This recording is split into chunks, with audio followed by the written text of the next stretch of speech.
भी इस दृष्टिकोण का पालन नहीं करेगा तो तुलसी का अनुयायी समाज नहीं हो सकता। क्योंकि तुलसी ने तभी कहा, और आप जानते हैं उन्होंने रामचरितमानस को कहा कि जो राम का चरित्र है, जो लक्ष्मण का चरित्र है, यहाँ तक कि राम के समानांतर खड़ा किया। एक अद्भुत चरित्र भरत का। भरत महामहिमा जल राशि, क्या वो कुछ है, मुनि मति ठार तीर अबलासी। वशिष्ठ का जो सारा ज्ञान, और वशिष्ठ कौन है? हमारे यहाँ गुरु की महिमा। मैं तो बार बार अपने अध्यापकों को कहता हूं कि क्यों आईएएस के बारे में सोचते हो, क्यों आईपीएस के बारे में सोचते हो, तुम विश्वविद्यालय के महाविद्यालय के प्रोफेसर हो। ये भाग्य उन लोगों का नहीं है। इस पूरी धरती पर 10 लाख से अधिक लोग नहीं है जो तुम्हारे स्टेटस के हों। और सबसे बड़ा स्टेटस क्या है कि जब ब्रह्म भी अवतार लेता है इस धरती पर तो उसे किसी न किसी आचार्य के पास, किसी न किसी गुरु के पास सीखने और पढ़ने जाने की जरूरत होती है। तो आप तो वशिष्ठ और संदीपनी के समकक्ष हो भाई। तो ऐसी स्थिति में जिस राम को वशिष्ठ ने पढ़ाया,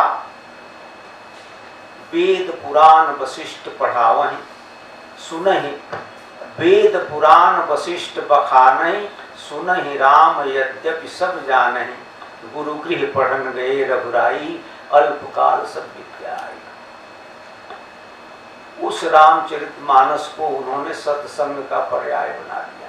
और उन्होंने कहा कि संसार का कोई भी ज्ञान, यहां तक कि क्लास में जो अध्यापन करता है अध्यापक, वह ज्ञान भी बिना डिस्कोर्स के, बिना संवाद के, बिना विमर्श के, बिना बातचीत के आपके अंदर अस्थायी रूप से टिक नहीं सकता। तो उस विद्यार्थी को मैं अच्छा विद्यार्थी मानता हूं जो अपने गुरुजनों के क्लास के बाद उनसे संवाद करता है, उनसे शास्त्रार्थ करता है।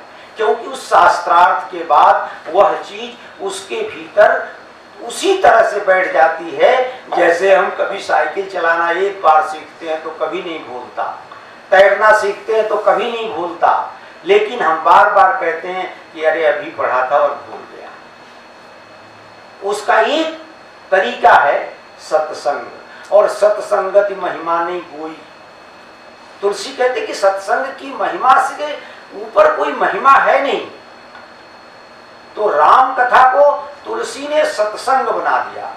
यही कारण है कि आज भारतवर्ष के हिंदी और गैर हिंदी सारे प्रदेशों में तुलसी की राम कथा भारत की सीमा लांग करके मॉरिशस, त्रिनिदाद, सूरीनाम, कहां कहां जा करके और आज उसका यश फैला रही। क्या कारण है?